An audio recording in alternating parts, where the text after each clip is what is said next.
প্রচুর পরিমাণ ঘটনা আছে, সময় পেলে আস্তে আস্তে সব শেয়ার করব। ঘটনাটি পড়ে শোনালে খুশি হব, আর যদি কোনোদিন সুযোগ পাই স্টুডিওতে এসে ঘটনা শেয়ার করব। আমার কাছে যে পরিমাণ সত্যি ঘটনা আছে, আমার মনে হয় 2-3টা এপিসোড হয়ে যাবে শুধুমাত্র আমার ঘটনা দিয়েই।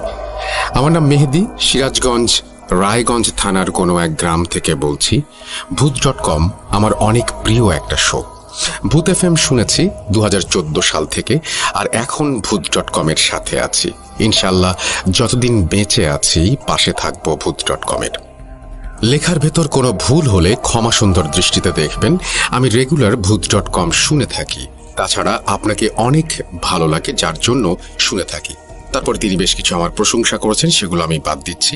তারপর তিনি লিখছেন, আমি বিভিন্ন ব্যস্ততার মাঝে পড়ে থাকি, অনেক দিন হলো ভাবছি ঘটনাটি শেয়ার করব, কিন্তু আমার সেই সময় হয়ে ওঠে না। এটা আমার দ্বিতীয় ঘটনা। এর আগে একটা পাঠিয়েছিলাম, হয়তো ঘটনাটি যে কোনো একটা কারণে সিলেক্ট করা হয়নি। এই ঘটনাটি আমার মামার বন্ধুর বাবার সাথে ঘটে যাওয়া ঘটনা। এই ঘটনাটি একদম 100% সত্যি। এখন বিশ্বাস করা বা না করা আপনার ব্যাপার। ঘটনাটি শোনার পর আমার বিশ্বাস হয়নি, তাই সত্যতা যাচাই করে তারপর শেয়ার করছি। ঘটনার সত্যতা যাচাই করার জন্য সেই গ্রামের মুরব্বীদের থেকে শুনে শিওর হলাম। ঘটনাটি অনেক বড়, যার জন্য 2টা স্টেপে ঘটনাটি পাঠাবো। কিছু মনে করবেন না, ঘটনায় ছদ্মনাম ব্যবহার করলাম, কারণ নাম বলা নিষেধ। যাই হোক, এখন ঘটনায় আসা যাক।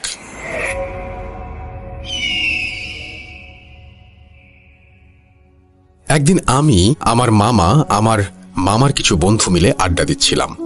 অনেক কথাবার্তা বলার পর হঠাৎ করে ভূত জিন প্রসঙ্গে কথা চলে আসে।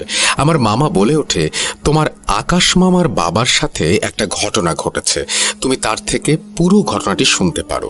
আমি আকাশ মামাকে ঘটনাটি বলার জন্য অনুরোধ করলাম। অনেক অনুরোধের পর আকাশ মামা ঘটনাটি বলতে রাজি হয়। আকাশ মামা আমাকে বলে, আমার বাবার একটা হাত পঙ্গু ছিল। কেন জানো? আমি মামাকে বললাম, কি জন্য নানার এই অবস্থা হয়েছিল বলুন আমাকে। মামা আমাকে বলে, ঘটনাটা শেষে বুঝতে পারবে। এই বলে মামা ঘটনা বলতে শুরু করলেন। আকাশ মামা আমাকে যেভাবে বলেছেন আমি তার মতো করেই বলার চেষ্টা করছি। ঘটনাটি ঘটেছে 2008 সালে, আর আমার বাবা মারা যায় 2015 সালের মাঝামাঝি সময়, সেটা তুমি জানো। তো পরিবারের আমরা 3 ভাই বোন। আমি সবার ছোট, আর সবার বড় আমার ভাই, তারপর আমার বোন। আমাদের পরিবারে অনেক সুনাম ছিল, আর এই সুনামের জন্য কারো কাছে ভালো ছিলাম, আবার কারো কাছে খারাপ। এমন প্রতিবেশীদের মধ্যে একজন, তার নাম সিফাত। তিনি ছাড়াও তার পরিবারের কেউ আমাদের সুনাম সহ্য করতে পারত না। সিফাত প্রচুর টাকার মালিক ছিলেন। টাকা পয়সা থাকা সত্ত্বেও তার থেকে আমাদের অনেক সুনাম ছিল। সিফাতের 2টি মেয়ে আর 2টি ছেলে। যাই হোক, আমার সোহাগ ভাইয়ের বয়স তখন 24-25 বছর। তিনি বিয়ে করেননি সেই সময়। আমাদের সম্মান নষ্ট করার জন্য সিফাতের পরিবার উঠে পড়ে লেগেছিল। কোনো একদিন আমার ভাইয়ের মিথ্যা বদনাম করার জন্য সিফাত গ্রামের মানুষের মাঝে বলাবলি করতে থাকে তার মেয়ের সাথে আমার ভাইয়ের রিলেশন। তাছাড়া আরও বলে আমার ভাই নাকি তার মেয়েকে নিয়ে পার্কে ঘোরাঘুরি করে ইত্যাদি। এছাড়াও আরও বলে আমার ভাই নাকি তার মেয়ের সাথে রাত কাটিয়েছে, যেগুলো ছিল সম্পূর্ণ মিথ্যা, বানোয়াট। এর কিছুদিন পরে থানা থেকে একটি চিঠি আসে। সেই চিঠিতে নারী নির্যাতনের মামলা দেয়া হয়। আমার ভাইয়ের নামে মামলা দিয়েছিলেন সিফাত। সেই দিন আমার বাবা আমার ভাইকে অনেক মারধর করার পরে বাবা বলে, তুই যদি সিফাতের মেয়েকে ভালোবেসে থাকতে আমাদের বলতে পারতি, আমরা বিয়ে করিয়ে দিতাম, তাহলে আমার মান সম্মান হারাতে হতো না। ভাইয়া অনেক কান্নাকাটি করার পর ভাইয়া বলে, বাবা আমি তোমাদের কসম করে বলছি ওই মেয়ের সাথে আমার কোনো সম্পর্ক নেই। এইরকম আমাদের সংসারে খুঁটিনাটি ঝগড়া হতে থাকে। কিছুদিন যাওয়ার পর থানা থেকে পুলিশ এসে আমার ভাইকে ধরে নিয়ে যায়। ভাইয়াকে থানা থেকে ছাড়িয়ে আনার জন্য আমাদের সেই রকম টাকা পয়সা ছিল না। সিফাতের টাকার জোরে আমরা মামলাটি হেরে যাই, যার জন্য আমার ভাইয়ের জেল হয়ে যায় এবং তার জন্য আমার দাদি হার্ট অ্যাটাকে মারা যায়। এই ঘটনাটির জন্য আমাদের মান সম্মান সব হারাতে হয়। কারো কাছে মুখ দেখাতে পারি না আমরা। আমার বাবা আমরা সবাই।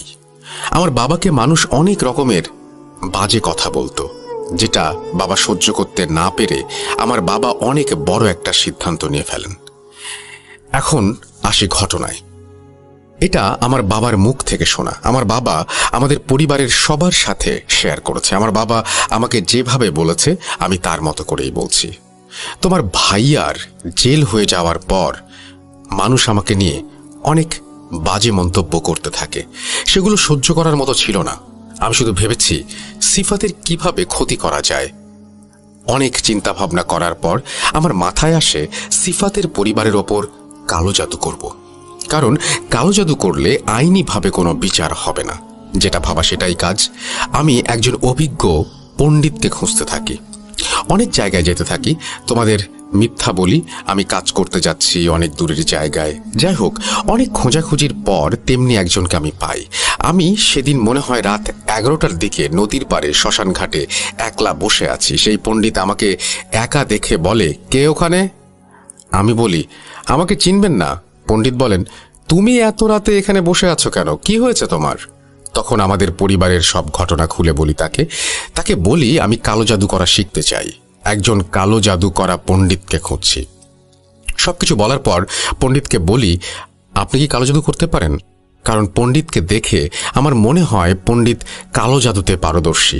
এই কথা বলার কারণ হলো পণ্ডিতের পরনে ছিল লাল কাপড়ের ধুতির মতো কিছু একটা, আর কপালে ছিল লাল রঙের টিকা। তার ছিল লম্বা লম্বা চুল। পণ্ডিত কিছুক্ষণ ভেবে উত্তর দিল, হ্যাঁ, কেন? আমি বলি, আমাকে কালো জাদু করা শেখাবেন। পণ্ডিত অনেকক্ষণ চিন্তা ভাবনা করে বলে, দেখো, কেউ কালো জাদু শিখতে পারবে না। এতে অনেক সাহস লাগে, আর কালো জাদু যে শিখবে তার বা তার পরিবারের অনেক ক্ষতি হতে পারে। আমি পণ্ডিতকে বলি, আমার যা হবার হয়েছে, আমি যা হারাবার হারিয়েছি, আর কোনো কিছুতেই আমি পরোয়া করি না। আমি তখন পণ্ডিতকে অনেক জোরাজুরি করতে থাকি। এক সময় সে রাজি হয়ে যায়। তখন তোমাদের কথা আমার মাথায় নেই। আমার চিন্তা তখন তোমার দাদির মৃত্যু আর আমার সম্মান, তোমার এই ভাই বিনা দোষে জেল খাটার প্রতিশোধ। পণ্ডিত আমাকে তার বাড়ির ঠিকানা ও মোবাইল নাম্বার দিয়ে চলে যায়, আর বলে যায় নির্দিষ্ট একদিন তোমাকে যেতে বলবো আমার বাড়িতে, সেই দিন আমার বাড়িতে আসবে। এই বলে চলে যায় পণ্ডিত। কিছুদিন যাওয়ার পর পণ্ডিত আমাকে যেতে বলে তার বাড়িতে। তার সময় অনুযায়ী রাত 11টার দিকে তার বাড়িতে যাই। বাড়িতে গিয়ে দেখি একটা মাত্র ঘর, সেই ঘরে দরজা লাগানো। বন্ধ ঘরের ভেতর থেকে বলে ওঠে, ও তুমি এসেছো, ভেতরে এসো।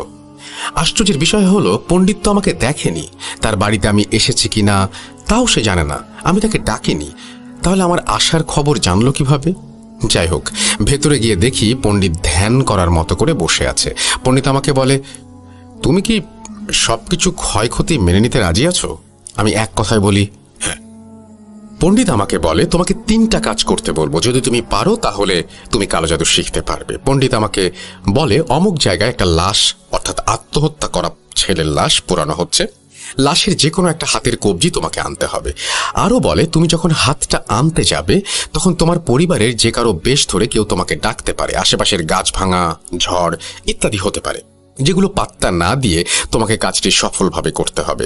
সেই লাশের পোড়ানো হাড্ডি একটা কলসিতে ভরে একটা ঘটির সাথে বাঁধা আছে পানিতে। পণ্ডিতের কথা শুনে আমার মনে ভয় হচ্ছে, আর চিন্তা করছি যাব কি যাব না। পণ্ডিত তখন আমাকে বলে ওঠে, কি চিন্তা করো মিয়া, যদি তুমি পারো তাহলে বলো আমাকে। কিছুক্ষণ চিন্তা করে বলি, হ্যাঁ, আমি পারবো। আমার মনে তখন সিফাতের পরিবারের ক্ষতি করা আর তোমার ভাইয়ের সাথে কি হয়েছে সেটার জেদ ধরে আছে। এরপর পণ্ডিত আমাকে একটা তেলের শিশি দিয়ে বলে, এই তেলটা সারা গায়ে মাখাও এবং গায়ে কোনো পোশাক না পরে ওই শ্মশান থেকে হাতটা নিয়ে আসো।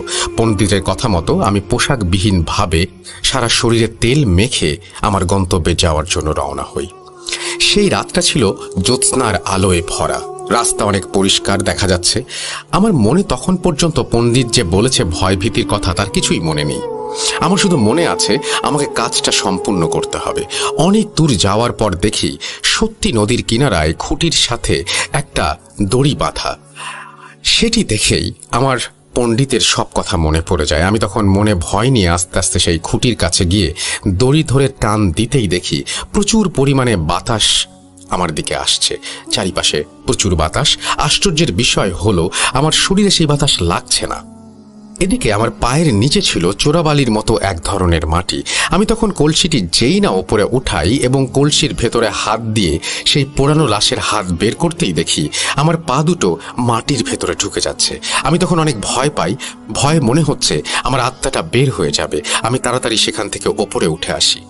এরপর ফিরে আসার সময় পেছন থেকে আমার পরিবারের সবার কণ্ঠে ডাক শুনতে পাই।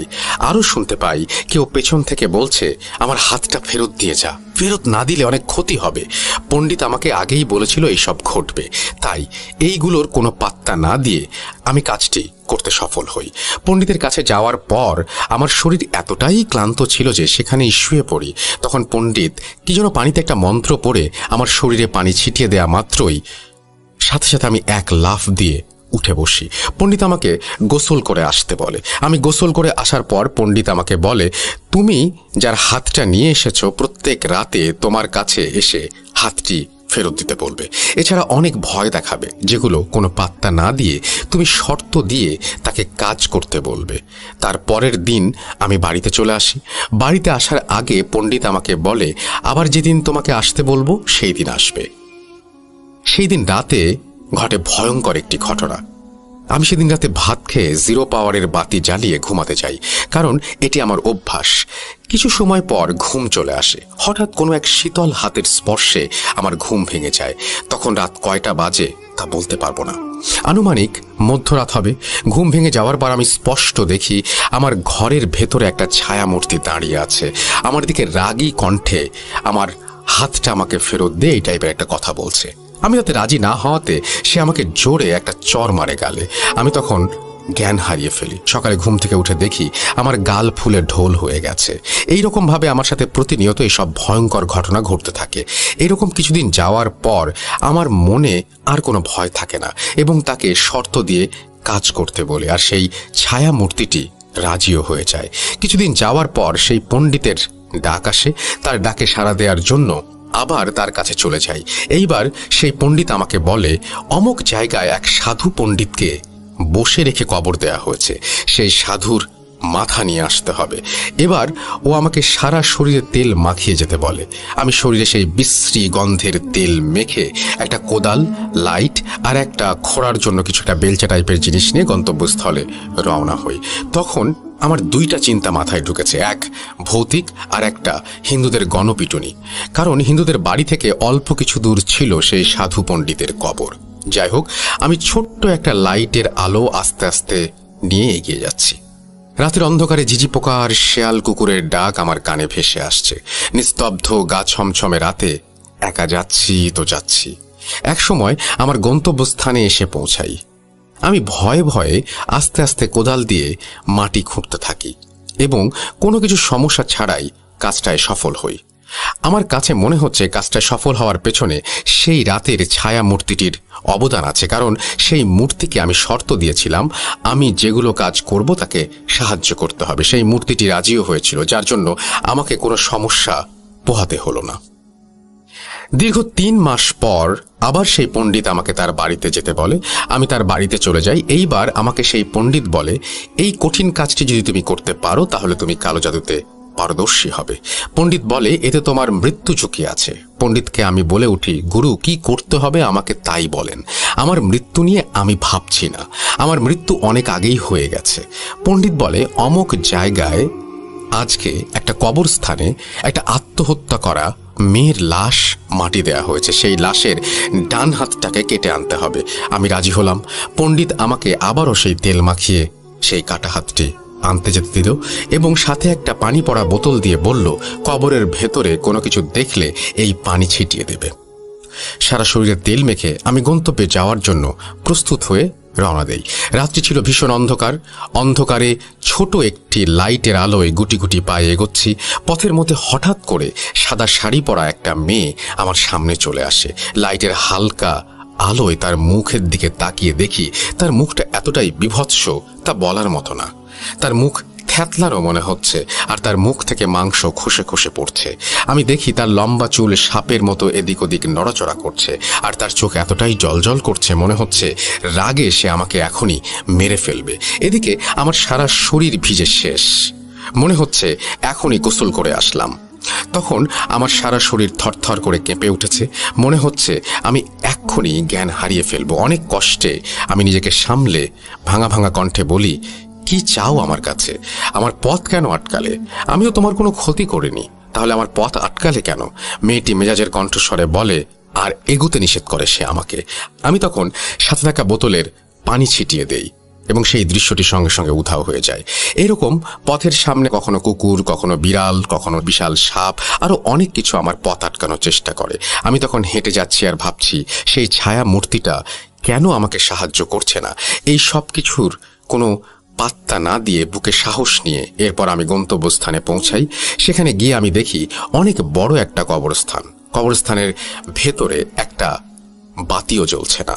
পণ্ডিতের বলা সেই কবরটা অনেক খোঁজাখুঁজির পর দেখি দক্ষিণ পাশে একটা কোনায় সেই কবরটি। যথারীতি আমি সাথে নিয়ে যাওয়া কোদাল যেই না একটা কোপ দিয়েছি, তৎক্ষণাৎ ভেতর থেকে একটা চিৎকার ভেসে আসে।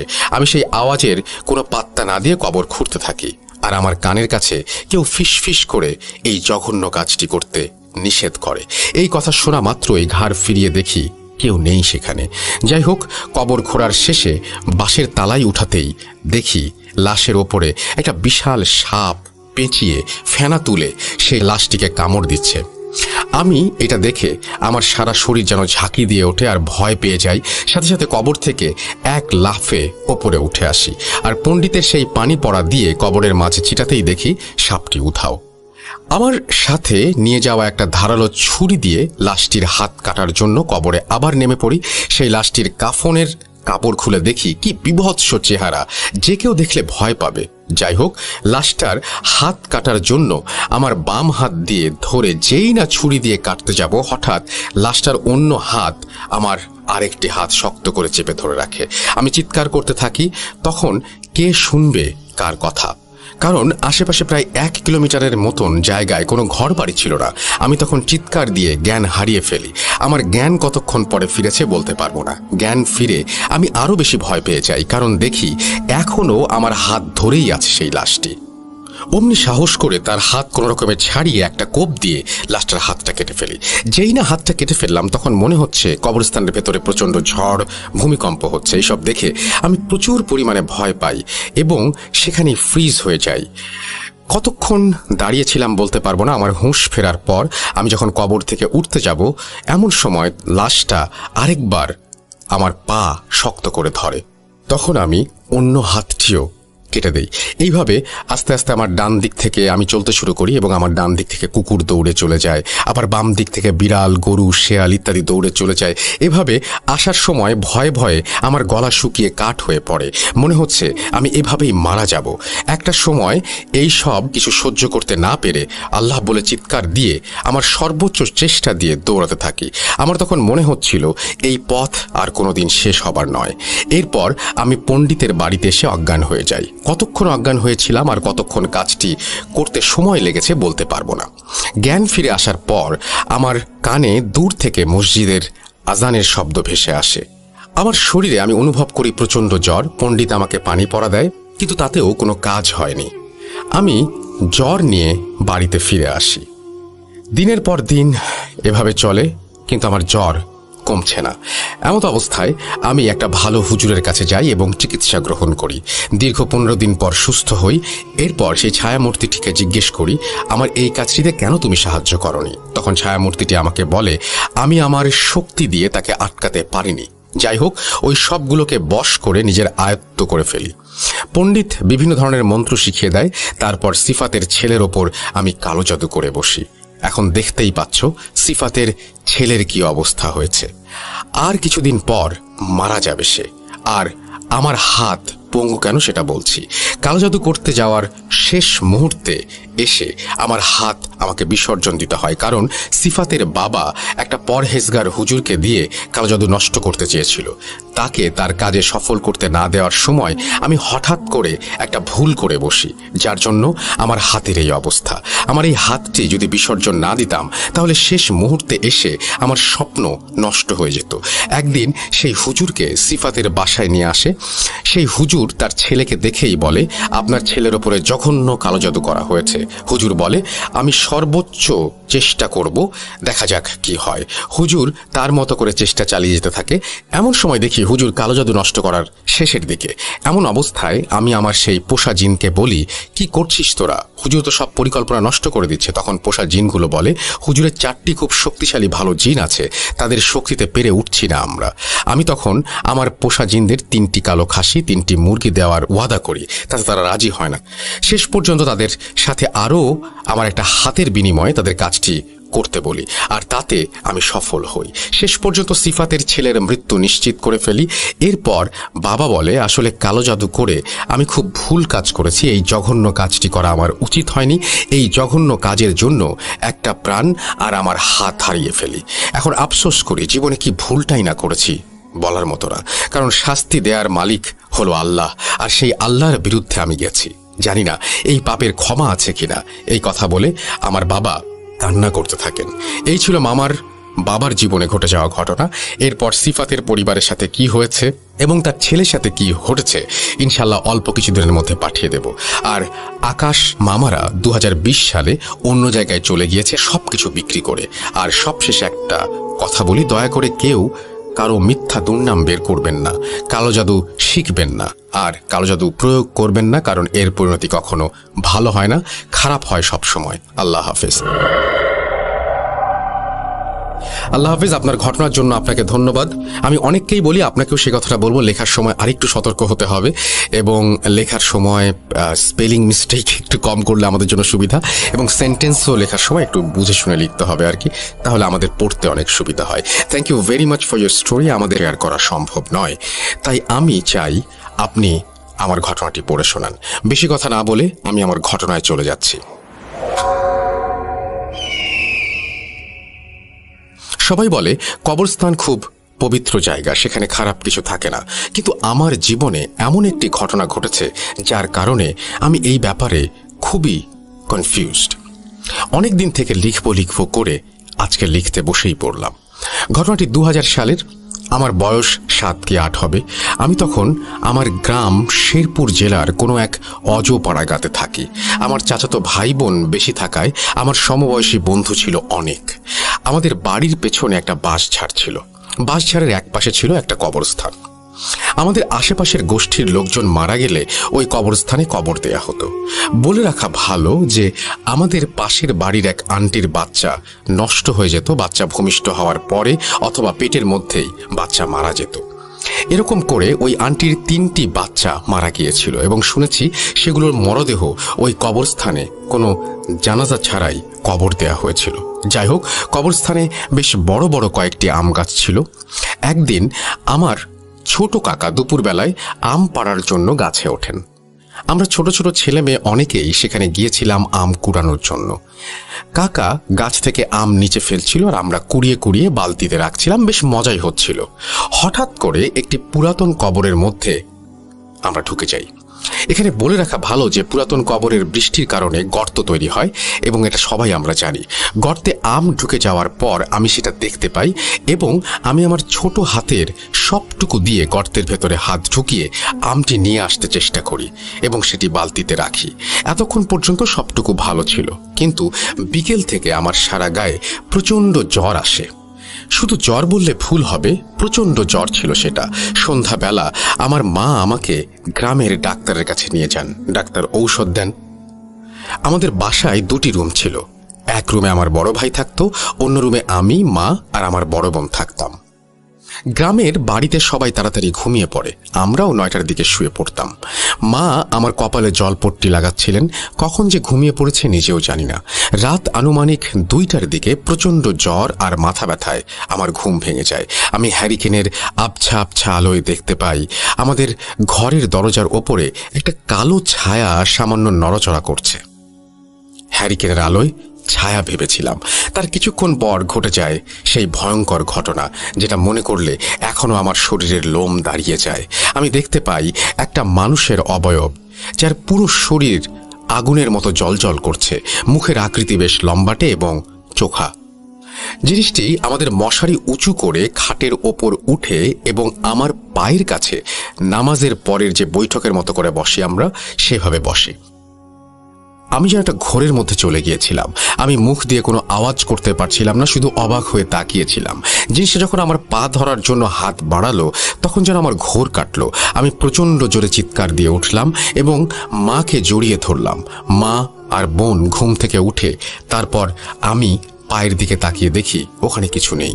আমি মাকে কাঁদো কাঁদো গলায় বলি, একটা আগুনের মানুষ খাটের ওপর উঠেছে। এই শুনে মা বোন দুজনেই ভয় পেয়ে যায়। অন্য রুম থেকে আমার ভাইও ভয় পেয়ে দৌড়ে আমাদের রুমে এসে পড়ে। আমরা সবাই ভয় পেয়ে চিৎকার চেঁচামেচি করছিলাম। আমাদের চিৎকার শুনে আমার দাদা দাদি কাকা কাকিরা সবাই এসে পড়ে। তারা এসে আমাদের ঘরের দরজায় ধাক্কা দিচ্ছিল, কিন্তু আমার মা খাট থেকে নেমে দরজা খোলার সাহস পাচ্ছিলেন না। অবশেষে আমার মা খাট থেকে নেমে দরজা খুলে দেন।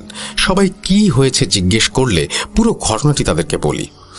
আমার দাদি আমাকে দোয়া কালাম পড়ে ফুঁ দেন এবং বাকি রাত আমাদের সাথে আমাদের ঘরেই থাকেন।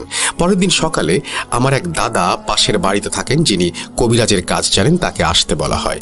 তিনি আসেন এবং রাতে যা হয়েছে শুনে বিচলিত হয়েছেন।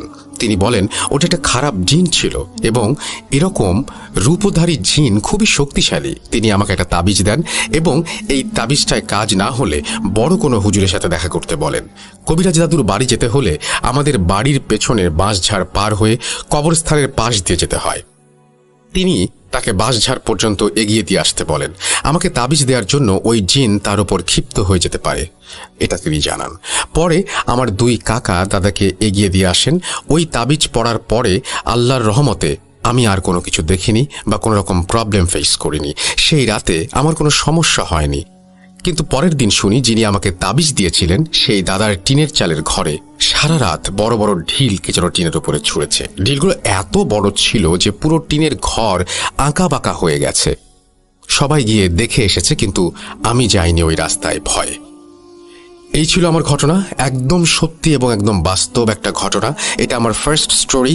আপনার কাছে যদি ভালো লাগে দয়া করে লিসেনারদের পড়ে শোনাবেন, এতে পরবর্তীতে ঘটনা পাঠানোর উৎসাহ পাবো। মোহাম্মদ হাসিবুল হাসান, এসআই, বাংলাদেশ পুলিশ, টেকনাফ থানা।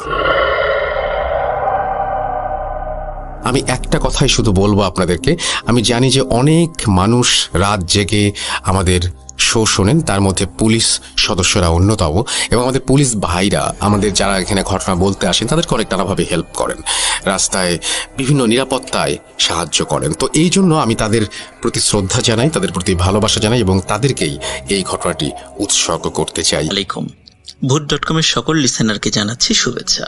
আমি আফনান আছি আপনাদের সাথে। প্রিয় লিসেনার্স, আশা করি সবাই ভালো আছেন, সুস্থ আছেন। আজকে যে ঘটনাটি আমি আপনাদের সাথে শেয়ার করব, এই ঘটনাটি আমার জেলা রাজবাড়ির।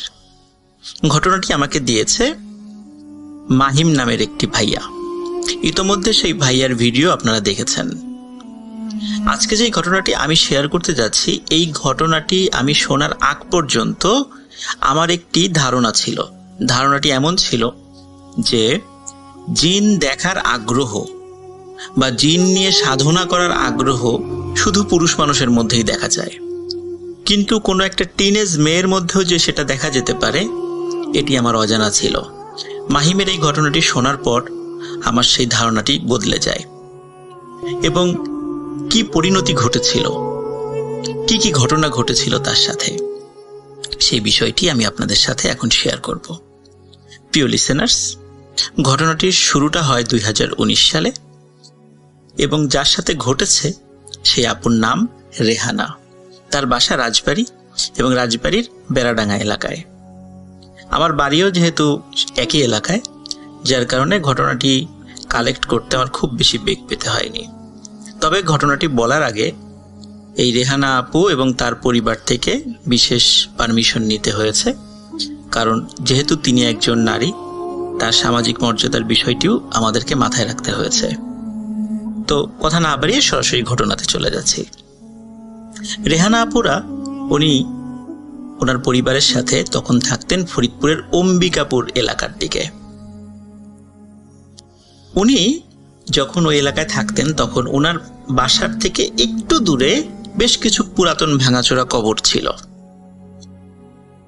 কে বা কারা ওনাকে বলেছিল যে বিশেষ একটি দোয়া বা বিশেষ একটা তদবিরের কথা বলেছিল, যে এটা করে কাগজে লিখে যদি ভাঙা কবরের মধ্যে ফেলা যায় 100 দিনের মাথায় জিনকে দেখা যায়।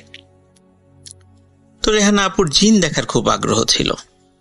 উনি এই বিষয়টি একেবারে নিভৃতে কাউকে না জানিয়ে রেগুলার কাজটি করতে থাকেন। প্রতিদিন বিকালের পর এবং মাগরিবের আগে উনি কাগজে বিশেষ কিছু একটা লিখে প্রতিদিন একটি ভাঙা কবরের মধ্যে ফেলে দিয়ে আসতেন, এবং ওনাকে নাকি বলা হয়েছিল 100 দিনের মাথায় ওনার এই সাধনা সিদ্ধি হবে এবং উনি জিন দেখতে পাবেন। এভাবে 1 দিন 2 দিন 3 দিন করতে করতে করতে করতে যখন 95 দিন হয়ে যায়, এর মধ্যে উনি কিচ্ছু দেখেননি। 95 দিন পরে 96 দিন, যেটা মানে 96তম দিন, যখনই উনি কাগজটি ফেলেন তার মধ্যে, তখনই দেখেন প্রায় 7 থেকে 8 ফুট লম্বা বিশাল জুব্বা পরা সুদর্শন একটা মানুষ তার সামনে দাঁড়িয়ে আছে এবং বলছে, এই মেয়ে, তুমি এই কাজটি কেন করছো? কে বলেছে তোমাকে এই কাজ করতে? তুমি কি জানো না এই কাজটি ভয়াবহ বিপদের কারণ হতে পারে তোমার জন্য? আজকের পরে আর কখনো এই কাজটি করবা না। রেহানা আপু আসলে তাকে দেখে খুব যে বেশি অস্বাভাবিক রকমের কিছু মনে করেছেন বিষয়টা এমন নয়। তারপরও তিনি একটু ভয় পেয়েছেন, দ্রুত বাসায় চলে যান। কিন্তু এতে তিনি ভ্রুক্ষেপ করেন না।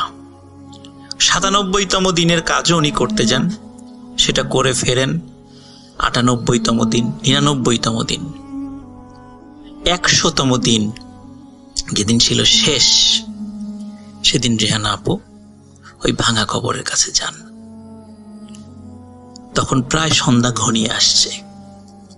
যখনই উনি ওই কাগজটি কবরের মধ্যে ফেলেছেন, সাথে সাথে উনি দেখতে পান কবরের পাশ থেকে একটি ভয়ঙ্কর কালো মেঘের মতো ধোঁয়া চারদিকে পাক খাচ্ছে, ঠিক যেমন সাইক্লোন হয় তেমন।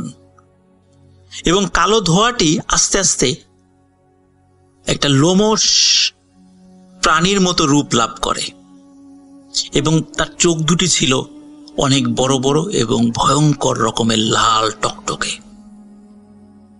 এবং এই অবয়বটি তার দিকে তাকিয়েই বিকট শব্দে হেসে দেয়। রেহানা আপু প্রচন্ড ভয় পান। যদিও পাশে মানে তখনও তো অতটা সন্ধ্যা হয় নাই, মাগরিবের আজান দেয় নাই, অতটা অন্ধকারও হয়নি। দৌড়ে উনি বাড়িতে চলে আসেন। বাড়িতে চলে আসার পর উনি বুঝতে পারেন উনি আসলে সত্যি সত্যি জিন দেখেছেন। ওনার 100তম সাধনা পূর্ণ হয়।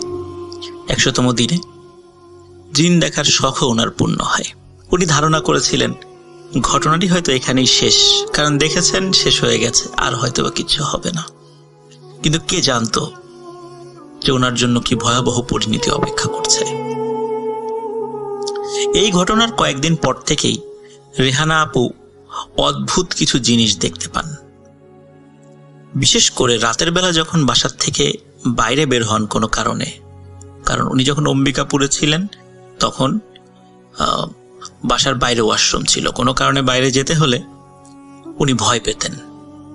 কেননা বাইরে গিয়েই উনি চিৎকার চেঁচামেচি শুরু করতেন। উনি দেখতেন ওনাদের বাড়ির চারদিকে যে বেড়া রয়েছে, এই বেড়ার উপরে বিশাল একটি অবয়ব দাঁড়িয়ে আছে। তখন চিৎকার চেঁচামেচি করতেন, কখনো কখনো সেন্সলেস হয়ে যেতেন। বাড়ির থেকে লোক বের হয়ে আসতো, এই জন্য উনি যখনই রাতের বেলা বাইরে বের হতেন ওনার সাথে লোক বের হতো, ওনার আব্বা আম্মা বা ভাই বোন যেই থাকুক বের হতো সাথে। কিন্তু এভাবে কতদিন? একটা মানুষ তো সবসময় এভাবে থাকতে পারে না। এর মধ্যে ঘটে আরেকটি ঘটনা। এক রাত্রে তার পাশের বাড়ির যে একটা ছেলে রয়েছে, মানে প্রতিবেশী, সেই বাড়িতে একটা ছেলে আছে, সে রাতের বেলা যখন বাসা থেকে বের হয়েছে ওয়াশরুমে যাওয়ার জন্য, সে ভয়ঙ্কর চিৎকার দিয়ে সেন্সলেস হয়ে পড়ে যায়। তখন সেই ছেলের বাবা মা এসে ধরাধরি করে তাকে ঘরে নিয়ে যায়, জ্ঞান ফেরানো হয়। জ্ঞান ফেরানোর পরে জিজ্ঞেস করা হয়, কি ব্যাপার, তুমি এরকম চিৎকার দিয়ে সেন্সলেস হয়ে গেলা কেন? কিছু দেখেছিলে? ভয় পেয়েছিলে? বলে, হ্যাঁ, আমি দেখি আমাদের পাশের বাসার যেই বেড়া রয়েছে, আমরা এলাকায় বেড়া বলি, ওটা ওরকম দেয়াল ছিল না, বেড়াই ছিল। তো দেখছেন, ওই ছেলেটা দেখছেন যে ওই বেড়ার উপরে লম্বা, প্রায় 8-10 ফুট লম্বা, সাদা জুব্বা পরা একটা লোক দাঁড়িয়ে আছে। তো এই দৃশ্য দেখে ওই ছেলেটি ভয় পেয়েছিল। তো বিষয়টি লোকজন স্বাভাবিকভাবেই নিয়েছিল, কারণ হচ্ছে যে হয়তোবা রাতের বেলা এরকম ভয় কেউ পেতেই পারে। এই জন্য পরিবার থেকে তাকে এমনি হালকা ঝাড়ফুঁক করে মোটামুটি স্বাভাবিক হয়ে যায় আর কি সবকিছু। এরকম ঘটনা যেহেতু রেহানা আপুর সাথে মাঝে মাঝে ঘটছিল, তো রেহানা আপুর পরিবার চিন্তা করে যে এখানে আর থাকা যাবে না, আমরা রাজবাড়ি চলে যাই। তো রাজবাড়িতে উনি চলে আসেন ওনার পরিবারের সাথে, সবাই এখানে চলে আসেন। ঘটনাটি কিন্তু খুব বেশি দিন আগের নয় লিসেনার্স, এটি কিন্তু এই যে 2019 সালের ঘটনা। 19 সালের মাঝামাঝির দিকে এই শুরুটা হয়েছিল আর কি। তো রাজবাড়ি আসার পরে আরো ভয়ঙ্কর ঘটনার মুখোমুখি হন তারা। তার মধ্যে কয়েকটা ঘটনা আমি আপনাদেরকে বলি। ফার্স্ট যে ঘটনাটি তারা ফেস করেন, তো রেহানা আপু উনি রাতের বেলা মানে ওয়াশরুমে যাবেন। তো ওয়াশরুমে যাওয়ার জন্য বাসা থেকে বের হয়েছেন। বের হওয়ার পর ওনার পরিবারের লোকজন সাথেই আছে, মানে ওনার বাবা সাথে গিয়েছে। যাওয়ার পরে তো উনি ওয়াশরুমে যাওয়ার পর দেখে আর কোনো সারা শব্দ নাই। 5 মিনিট, 10 মিনিট, আধা ঘন্টা, 1 ঘন্টা হয়ে গেছে, কোনো সারা শব্দ নেই। সবাই চিন্তিত হয়ে পড়ে, কি ব্যাপারে 1 ঘন্টা, এ তো অনেক দীর্ঘ সময়। সবাই ডাকাডাকি করে, কিন্তু ভেতর থেকে কোনো সারা শব্দ পাওয়া যায় না। ডিসিশন হয় দরজা ভেঙে ফেলা হবে, যেহেতু কোনো সারা শব্দ পাওয়া যাচ্ছে না, বিপদ আপদ হতে পারে। যখনই দরজা ভেঙে ফেলা হয় তখন দেখা যায় ভেতরে কেউ নাই, ওয়াশরুম শূন্য, অথচ ভেতর থেকে দরজা লাগানো। কোথায় গেলেন তিনি? অথচ সেটা কিন্তু একদম দেয়াল করা, ছাদ করা পাকা ওয়াশরুম, কোনোভাবেই বাইরে বের হওয়ার কোনো উপায় নাই। চারদিকে হই হই রই রই পড়ে গেল, তিনি গায়েব হয়ে গেছেন। যেহেতু ওনার আগের থেকেই সমস্যা ছিল, আশেপাশের আত্মীয় স্বজনরাও সেই বিষয়ে অবগত ছিলেন, সবাই খোঁজা শুরু করলেন। খুঁজে খুঁজে কোথাও পাওয়া যায় না। অবশেষে আমাদের বেড়াডাঙ্গা এলাকা থেকে বেশ দূরে একটি মানে ঝোপঝাড়ের মতো আছে একটা জায়গা, ওই জায়গাতে ওনাকে একজন বয়স্ক লোক পড়ে থাকতে দেখেন। তিনি কাছে গিয়ে দেখেন যে রেহানা আপুর গলা দিয়ে রক্ত পড়ছে এবং উনি গড় গড় আওয়াজ করছেন। তো উনি রেহানা আপুকে দেখে চিনে ফেলেন, সাথে সাথে রেহানা আপুর বাবাকে ফোন দেন। ফোন দেওয়ার পরে রেহানা আপুর বাবা এবং আরো লোকজন নিয়ে এসে তাকে উদ্ধার করে বাড়িতে নিয়ে যান। তাকে যখন একটু সুস্থ করা হয়, তাকে জিজ্ঞেস করা হয় যে কি ব্যাপার, ওয়াশরুম থেকে তুমি কোথায় চলে গিয়েছিলে? সে কিছুই বলতে পারে না। সে বলে, আমি ঢোকার সাথে সাথে আমার আর কোনো সেন্স নাই, পরে দেখি আমি ওই ঝোপের কাছে পড়ে আছি। তখন এই মুরব্বী আমাকে দেখতে পান এবং তোমাদেরকে খবর দেয়, তারপর তোমরা নিয়ে আসছো। এরপরে ঘটে আরেকটি ভয়ঙ্কর ঘটনা। সেটি হচ্ছে, রেহানা আপু যখনই বাইরে যেতেন, তখনই, সেই দিনের বেলা হোক রাতের বেলা হোক, তখনই সাথে কেউ না কেউ যেতেন। এটাই বিভিন্ন লোকের নির্দেশনা ছিল, কারণ এই জন্য বিভিন্ন লোককে তারা হুজুর, কবিরাজ, ওঝা তাদেরকে দেখিয়েছেন। তারা বলছেন যে সবাই বলেছেন উনি যেন একা কোথাও না যায়, 1 মিনিটের জন্য একা কোথাও ছাড়া যাবে না তাকে, তাহলেই বিপদ হয়ে যাবে। উনি একজন স্যারের বাসায় প্রাইভেট পড়তেন, তো ওনার মা সাথে যেতেন, সারাক্ষণ বসে থাকতেন, আবার তাকে বাসায় নিয়ে আসতেন। তো এরকম ভালোই যাচ্ছিল, প্রথমে কোনো সমস্যা হচ্ছিল না। একদিন ওনার মায়ের বিশেষ কোনো একটা কাজ পড়ে যায়, খুব জরুরি একটা কাজ পড়ে যায়। তখন রেহানা আপুকে বলে যে তুমি একটু কষ্ট করে বাসায় একা একা চলে আসো, যেহেতু বাসার পাশেই ছিল একদম সেই স্যারের বাড়ি, বেশি দূরে না, তুমি চলে আসো। তখন রেহানা আপু বলেছে যে ঠিক আছে, আমি চলে আসবো। আর রেহানা আপুর মাও চিন্তা করেছে যে তুই এতদিনে তেমন কিছু হয় নাই, এখন হয়তো বা সমস্যা নাই, আর এত এই সামান্য সময়ের জন্য কি হবে, দিনের বেলা কোনো সমস্যা হওয়ার কথা না। রেহানা আপু টিউশন শেষ করে বাসায় আসার পথে হঠাৎ করে ওনার মনে হয় উনি একটু দোকানে গিয়ে ওয়েফার কিনবেন। ওয়েফার নিশ্চয়ই চিনতে পেরেছেন, লম্বা লম্বা স্টিকের মতো এক ধরনের মিষ্টি খাবার, আমরা সবাই যেটা খুব পছন্দ করি। ওয়েফার কিনতে দোকানে গিয়েছেন উনি। ওয়েফার কিনে বাসায় আর উনি ফেরত আসেননি। দেরি হয়ে যাচ্ছিল যখন, তখন তার মা সেই স্যারের বাসায় যান। স্যার বলে ও তো অনেক আগে চলে গেছে। অথচ যখন বাসায় আসেনি তখন রেহানা আপুর আম্মা খুব চিন্তিত হয়ে পড়েন, কোথায় গেল, আবার কি বিপদ হলো।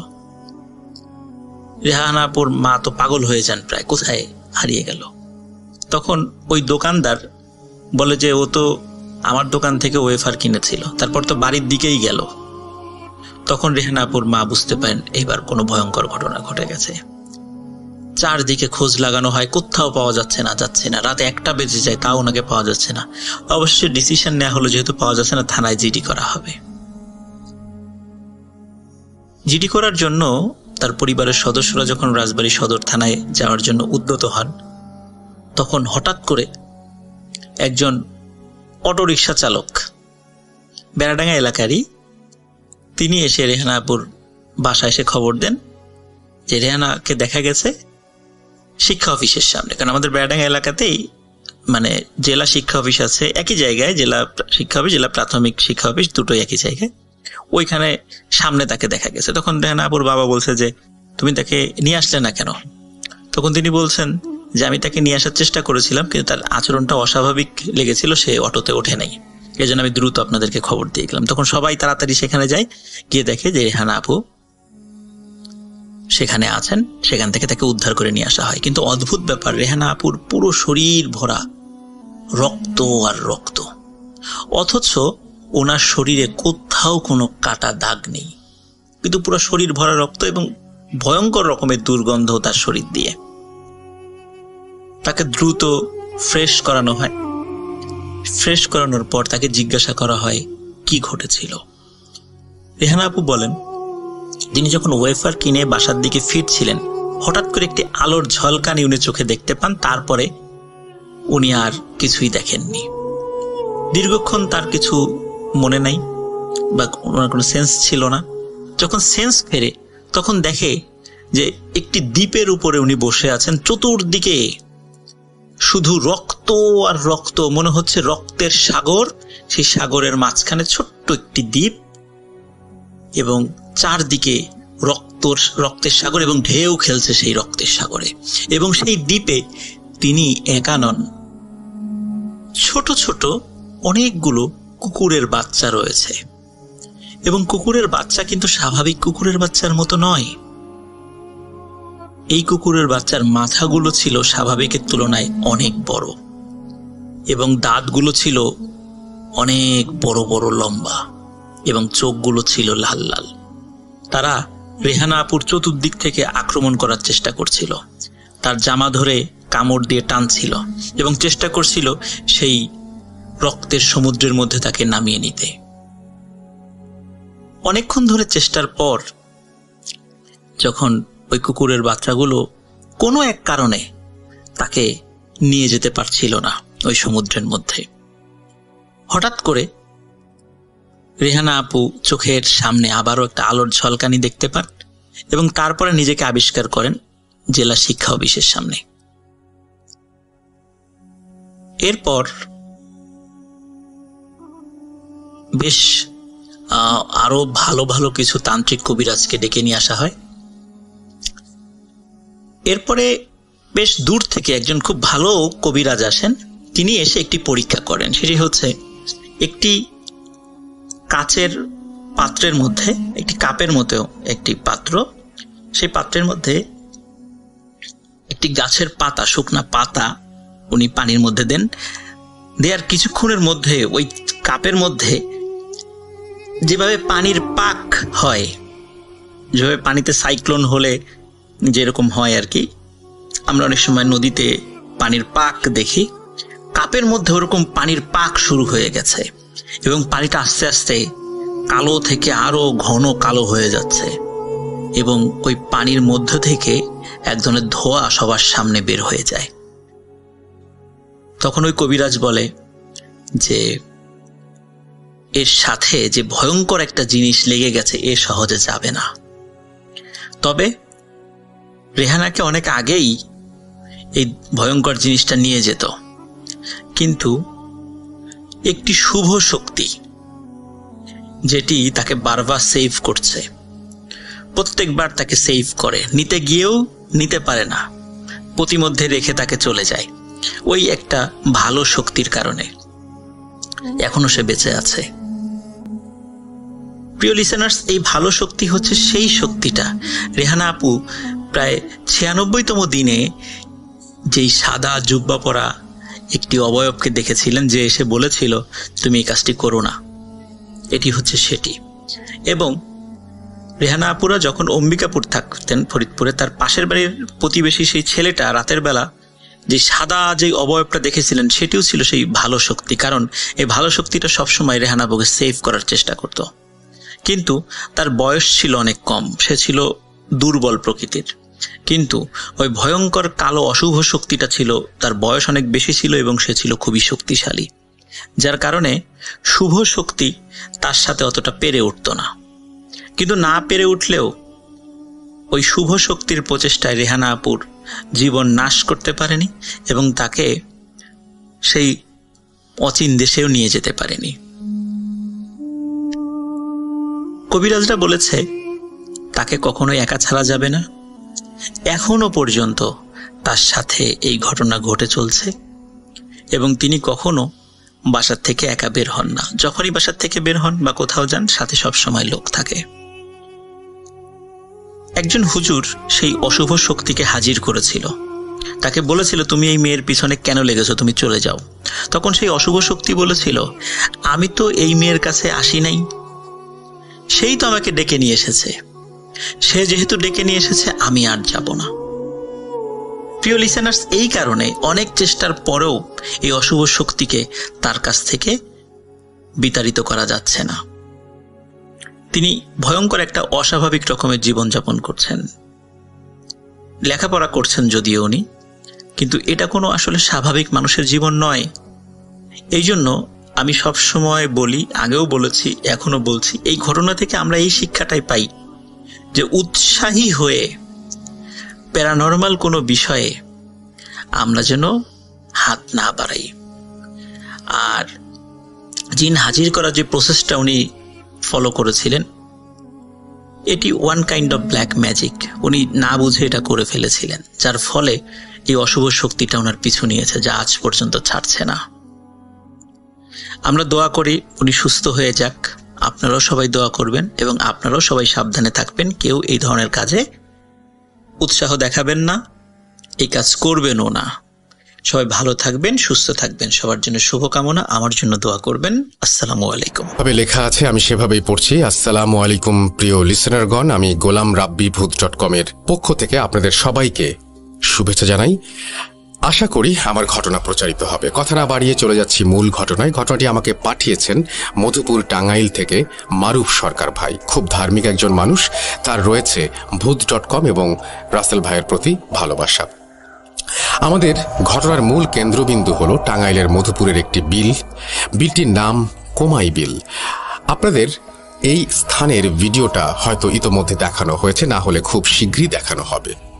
এই জায়গা জুড়ে প্রচুর লোককথা আছে, যেটাকে রহস্যময় বা ভৌতিক যে কোনোটাই বলা যেতে পারে। ওখানে এ পর্যন্ত 6 জন মারা যাওয়ার বিষয় স্থানীয়দের সবাই জানে।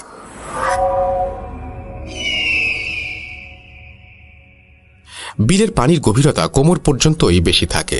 যারা মারা গিয়েছেন, কেন কিভাবে মারা গিয়েছেন তার রহস্যই কেউ বের করতে পারেনি। কোনো কোনো লাশের চোখেরই উপস্থিতি ছিল না, যার মধ্যে একটি শিশুও ছিল। অনেকে ধারণা করে থাকেন মাছ খেয়ে ফেলতে পারে, কিন্তু একটা বড় অংশের মাঝেই ভিন্ন ধারণা, এটা অন্য কিছুর মাধ্যমে হতে পারে। মারুফ ভাইকে যিনি ঘটনা শেয়ার করেছেন, উনি যার সাথে ঘটনা ঘটে তার চাচাতো বোন। ঘটনাটি আজ থেকে 20-25 বছর আগের। যাদের কেন্দ্র করে এই ঘটনাটি ঘটেছে তাদের ছদ্মনাম বলাই ভালো। আলিম খুব চটপটে স্বভাবের ছেলে। তার এলাকায় অনেক বন্ধু বান্ধব, বয়স 18 যদিও পার হয়নি। কোনো একদিন তারা প্ল্যান করলো আজ বিলে গোসল করবে, একটু ঝাপাঝাপি করবে। যদিও তাদের পুকুর ছিল গোসল করার জন্য, তারপরও ওখানে একটু স্পেশাল আনন্দ। সময়টা দুপুরের দিকে। ওরা সংখ্যায় 4 জন ছিল। সবাই পানিতে নামলো, অনেকক্ষণ পানির মধ্যে দুষ্টুমি করলো এবং শেষে ওরা এক এক করে উপরে উঠে এলো। কিন্তু সংখ্যাটা 3 জন, অর্থাৎ নামার সময় ছিল 4 জন এবং ওঠার সময় 3 জন। দেখতে পেল আলিম উঠছে না, কেমন শক্ত হয়ে পানিতে মনে হয় দাঁড়িয়ে আছে। এরপর সে ব্যালেন্স হারিয়ে পড়ে যায় এবং তাকে দেখে তার বন্ধুরা নেমে ওকে ওপরে ওঠায়। তার দৃষ্টিভঙ্গিতে কেমন যেন একটা অস্বাভাবিক ব্যাপার ছিল। ওপরে ওঠানোর পর সবাই তাকে জিজ্ঞাসা করে কি হয়েছিল, ও কিছুই বলছিল না। এরপর ওকে ধরে বাড়িতে নিয়ে আসা হয় এবং বিষয়টি আলিমের ফ্যামিলিতে শেয়ার করা হয়। বাড়ি থেকে ফ্যামিলির সবাই তাকে প্রশ্ন করে, কিন্তু সে কোনো বিষয়ে কথা বলতে রাজি হয়নি। ওই দিন পার হবার পর পরের দিন থেকে তার ব্যবহারে কিছুটা পরিবর্তন আসে এবং খুবই কম কথা বলা শুরু করে। চোখের দৃষ্টিতে সবসময় কেমন যেন একটা ভয়ের ছাপ। ওই ঘটনার বিষয় জিজ্ঞেস করলে কিছু বলে না সে। 3 দিন পরে তার মাকে বলে, মা আমি একটু টাঙ্গাইলের বাইরে যাচ্ছি, যাই না ফিরতে পারবো কিনা। এই কথা শুনে তার মা কান্নায় ভেঙে পড়েন। এগুলো কি বলছিস? সবাইকে ওর মা ডাকতে থাকে। সবাই আসার আগেই ওর বাইক ছিল, ওটা নিয়ে সে বের হয়ে যায়। সাথে লোক পাঠানো সম্ভব হয়নি, কিছুক্ষণ পর পাঠাতে পারে তারা লোক। সবার ঠিক যেটা ধারণা সেটাই সত্যি হয়। শহর থেকে কিছু দূরে গিয়ে সে অ্যাক্সিডেন্ট করে এবং স্পটেই মারা যায়। এই ঘটনার কয়েক বছর আগে শোনা যায় ওই বিলের কোনো এক পাশে সন্ধ্যার দিকে একজন স্থানীয় লোক একটি ঘটি দেখতে পায়, যেটি দেখতে সাধারণ ঘটির মতো ছিল না, একটু অন্যরকম এবং পুরনো দেখে বোঝা যায়। উনি কৌতূহল বশত ওটা হাতে নেন। হাতে নিয়ে যেটা ঘটে, উনি প্রায় জ্ঞান হারিয়ে ফেলার উপক্রম হন। শুনতে পান ঘটির ভেতর থেকে শব্দ আসছে এবং কেউ তাকে ঘটিটি ফেলে না দেবার জন্য অনুরোধ করছে। সেই শব্দটি আসছে ঘটির ভেতর থেকে। উনি এটা শুনে ভয়ে বিলের মাঝে ফেলে দেন। ফেলে দেওয়ার পর উনি বাড়িতে চলে আসেন। এই ঘটনাটি এলাকার মানুষের মাঝে ছড়িয়ে যায়। অনেক খোঁজাখুঁজি করেন, কিন্তু কোনোভাবেই আর খুঁজে পাচ্ছিলেন না। এরপর পার হয়ে যায় কিছুদিন পরে আর এক বয়স্ক লোকের মাছ ধরার জালে ওঠে সেই ঘটি। উনি এই ঘটির আগের ঘটনা জানতেন, তবুও ভয়ের চেয়ে কৌতূহল বেশি হয়। ওটার মুখটা ঢাকনা দিয়ে ঢাকা ছিল অনেক শক্তভাবে, তো ওটা প্রচণ্ড আঘাত করে ভাঙার চেষ্টা করেছেন তিনি, কিন্তু কোনোভাবেই ভাঙতে পারেননি এবং কুড়াল দিয়েও ভাঙার চেষ্টা করেছেন, কিন্তু কোনো লাভ হয়নি। অবাক করা বিষয় হলো এটি নাকি দেখতে পোড়ামাটির তৈরি বিভিন্ন পণ্য যেমন হয় তেমনই। আসলে এই সব জিনিস দেখলে কারো মাথায় গুপ্তধন জাতীয় কিছু পাওয়ার আশা থাকে, সেটা বুঝতেই পারছেন। কিছু করতে না পেরে পরবর্তীতে ওটা আবার ফেলে দেওয়া হয় এবং যে বৃদ্ধ লোক সর্বশেষ ওটা পেয়েছিলেন, উনি এবং আরো অনেক মানুষ বলেন ওটা এখনো ওই বিলে আছে। মূলত কেউ কেউ ধারণা করে থাকেন ঘটিটির এই সকল মৃত্যুর সাথে সম্পৃক্ততা আছে এবং বিষয়টি যুক্তিযুক্ত মনে হয়। বিলের আরো একটা বিস্ময়কর ব্যাপার হলো কেমন যেন একটা টান আছে ওখানে। আপনি একবার গোসল করতে গেলে আপনার বারবার যেতে ইচ্ছা করবে। মারুফ ভাইও অনেকবার গিয়েছেন। এই ছিল ঘটনা। যদি ভালো লাগে তাহলে শেয়ার করবেন। পাঠিয়েছেন গোলাম রাব্বি। আমাদের ইমেল অ্যাড্রেস হচ্ছে